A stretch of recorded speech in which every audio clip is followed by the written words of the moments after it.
পুরনো একটা বিমান, জং ধরা একটা বিমান, যেই বিমানটা কখনোই আকাশে উড়ার কথা না, কারণ এই বিমান ব্যবহার অনেক আগে থেকেই বন্ধ করে দেওয়া হয়েছে। তবুও কেন এই বিমান দিয়ে প্রশিক্ষণ দেওয়া হলো?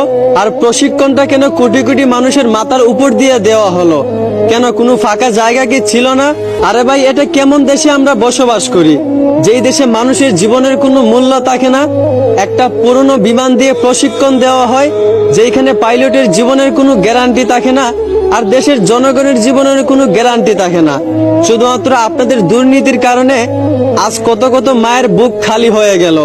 যেই শিশু বাচ্চারা স্কুল শেষে মায়ের কোলে ফেরার কথা, সেই শিশু বাচ্চারাই স্কুলের ভিতর আগুনে পুড়ে মারা গেল। তার জবাব কি দেবেন আপনারা? আর মানুষও তোমরা কেমন, যেই পানির বোতল 20 টাকা করে পাওয়া যায়, বিপদের সময় সেই পানির দামটাও 600 টাকা।